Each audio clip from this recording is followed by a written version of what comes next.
Peas on Moss is brought to you by Kimberly Schaub, a culinary scientist turned business developer. Over the past 4 years, the audience has downloaded episodes over 40,000 times, and we have 1,500 impressions across the website and a host of social media platforms.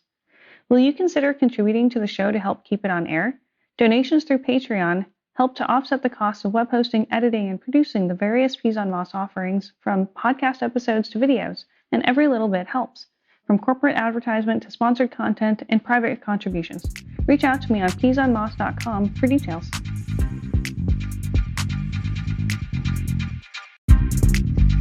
Ann Druschitz and I go back to Puerto Rico. We met in a food market with several other research chefs, including Chef Barbara Zotto and Dr. Samir Amin. We reconnected at RCA Savannah the following year and got to dine at Chef Mashama Bailey's restaurant, The Gray. I think that was the moment that solidified how much I enjoyed hanging out with her. Now, we've enjoyed dinner together with her whole family, with her chef husband Bob, and even dim sum for dinner, not the usual brunch time. What I really admire about Chef Ann is her no-nonsense direct approach, wrapped up in a smiling Midwest lilt that both sets you in your place and makes you want to ask Ann for more advice on even the most mundane decisions. Ann and I recorded a full episode in Season 3, so make sure you go back and listen to her Kendall College recap. So this quick bite is focused on her perspective about imposter syndrome. She takes a pragmatic approach when it comes to addressing the external attitudes that she used to deal with when it came to being called a research chef, and she demonstrates how she applied that time to move on tone with her potential moments of doubt.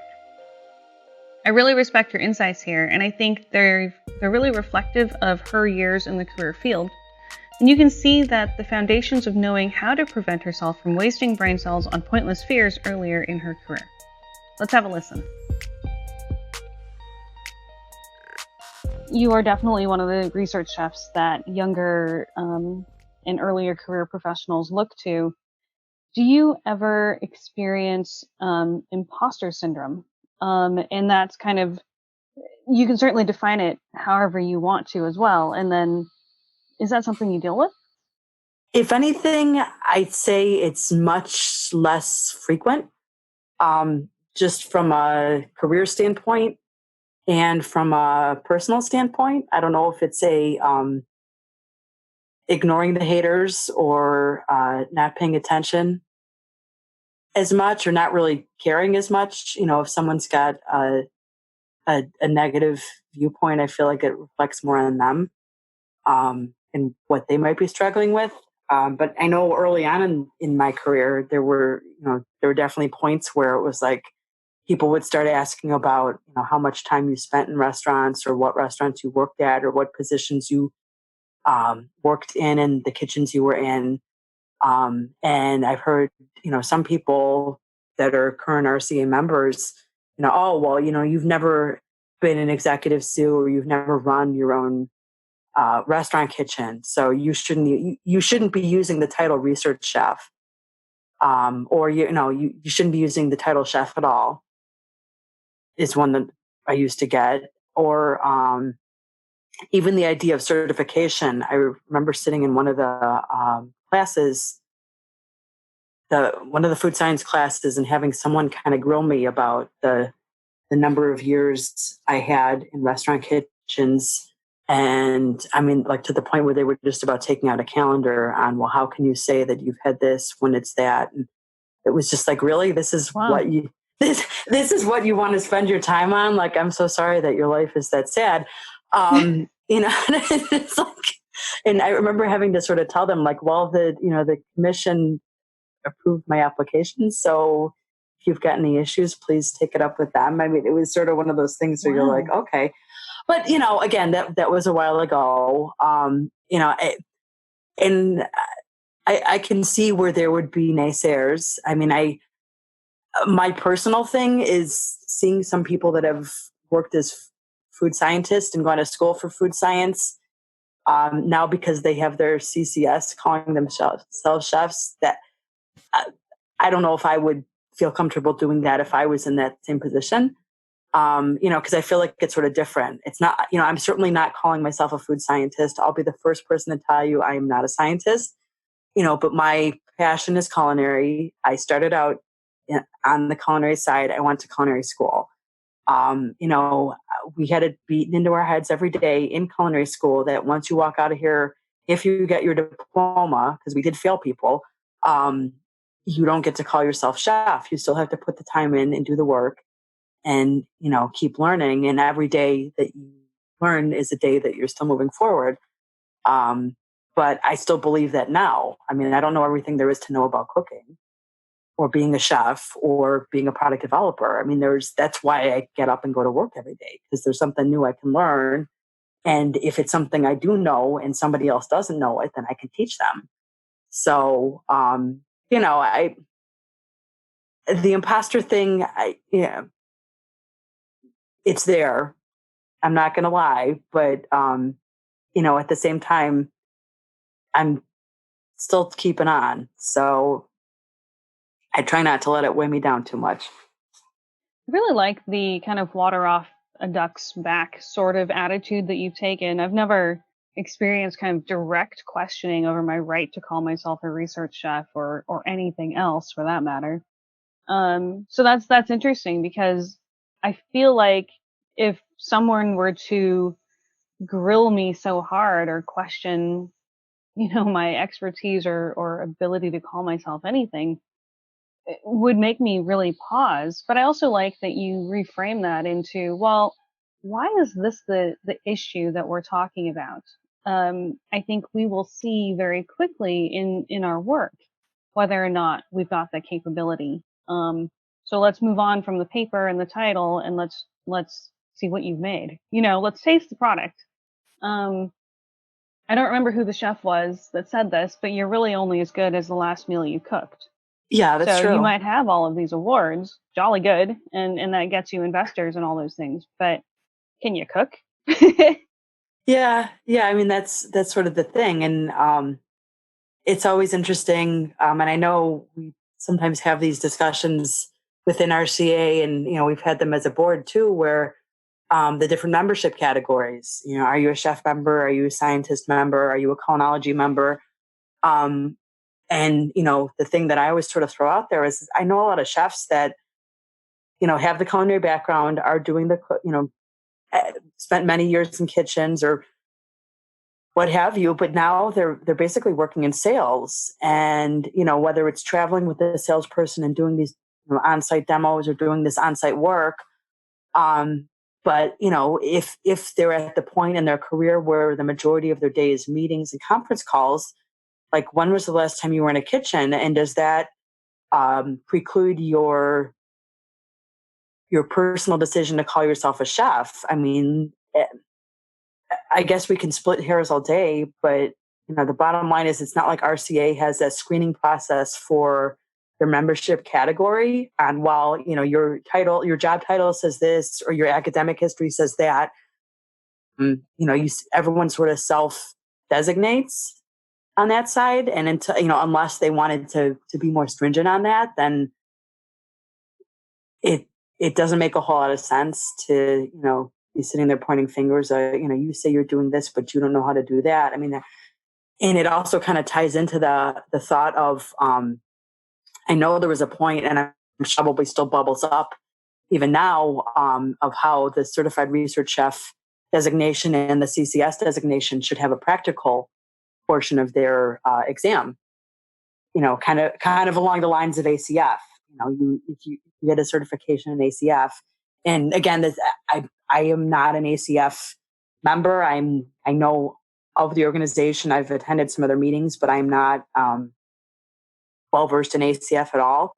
But I'm pretty sure that, at least with their culinary designation and their pastry designation, they have practical exams.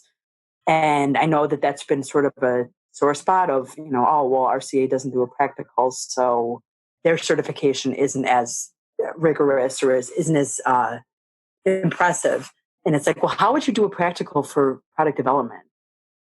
And I'm asking that seriously. Like, there are just so many different ways to skin that cat, as it were. Hopefully not literally. Please, no, thank you. Don't let the COVID get us down to that. But, I mean, it's like, if I work with flavors and then you say, okay, well, you need to go run this, piece of high pressure processing equipment. Like, I'm going to bust it. I'm sorry. It just is not happening. But like, I can certainly, learn how to use the equipment because I've worked with something similar. I mean, it's just sort of that, what's the most important working knowledge you can gain and help you move forward in your career or help you to switch to different jobs within the industry. I mean, there's that side of it where, you can know everything about everything, but if it's not helping you do your day-to-day job, then what's the point of filling up your brain with all this useless knowledge? That's a good point. Well, plus, our industry is so strong because of our network, right? So if I have a dairy flavor question or an applications question, you're going to be one of the first people I call, right? Because you've got that expertise. Yeah. And I'm not supposed to have that expertise. We're supposed to know whom to call for this answer. Yeah. No, it's kind of that idea of, if you've got the knowledge, that's great. If you can acquire the knowledge quickly, that's fantastic too. But, as long as you have someone you can lean on that, you've helped out, it's sort of the thing of, I scratch my back, you scratch, or I'll scratch your back, you scratch mine. I guess that's how that works. You help out your friends because sometimes you might need them to help you too. That's the hallmark of being a good person. You don't just ask for help all the time, but not offer any when someone else needs it. And, I mean, I do this all the time when I'm connecting people. If someone contacts me and I don't have an answer, but I know someone they can talk to that should, it'll be my email standard is, my apologies if you guys are already connected and I'm not aware, but, so-and-so, I'd like you to introduce you to such and such. And, this is why I think you guys might get along well, or that, this person is looking for this type of information. And I know that you've got that in spades. And I think that just shows the strength of your perspective of what you know, and what you're confident being the expert in, and then when to pull in a different expert. And I think that's a strength that you really leverage so that you can move past the imposter syndrome voice in the back of our heads, because there's always going to be a naysayer, right? Whether that's our own voice in our heads or it's someone else external. But to move past that, to say, well, I know how to get this answer. I can reach out and ask for help. I can connect that person to the right expert. And that really helps us to stop that voice before we spiral. Yeah. I think that's the big piece. I don't think it's about, no, I never have imposter syndrome or some version of it. It's that I move past it quickly and acknowledge that it's there and then just move on. Because if we're sitting there worrying about how we're perceived constantly or whether we're good enough or the most expert in this, we're never going to move forward. Yeah. Yeah. I mean, it's sort of like, benchtop evaluation or benchtop product development.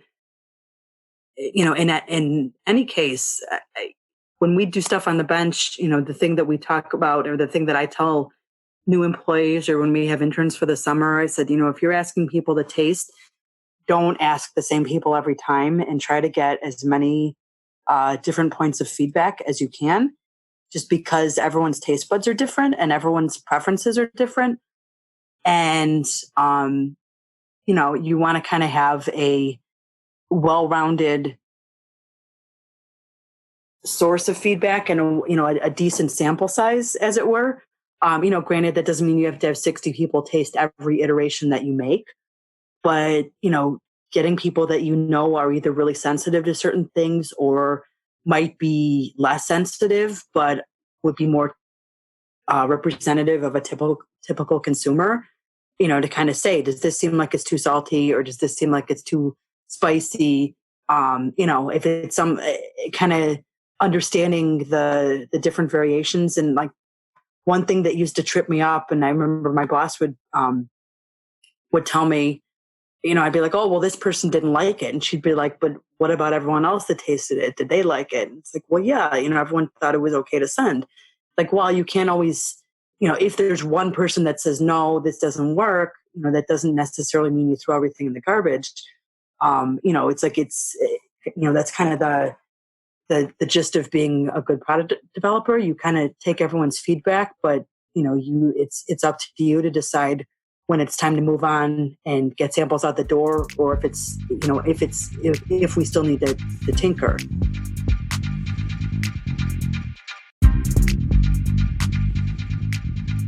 I was surprised and disappointed to hear that fellow RCA members were the ones who cast doubt on Anne's qualifications to call herself a research chef without having spent decades on the restaurant line, but I draw 2 lessons from that.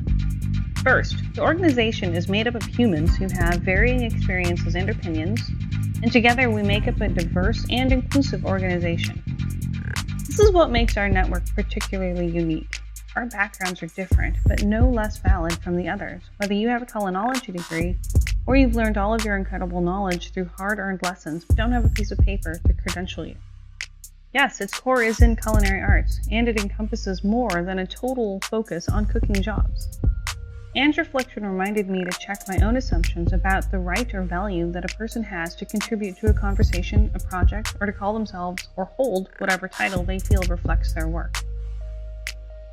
The second lesson is a reminder that each of us members of the association has the ability to mold it into a little bit to meet their needs, especially when a population doesn't feel like they're being recognized.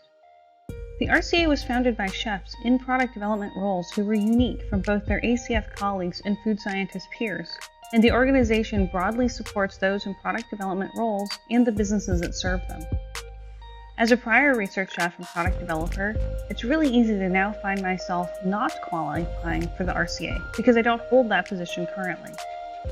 I believe the organization is big enough to include us too, and I believe that the focus on product development is the key for the future of this organization.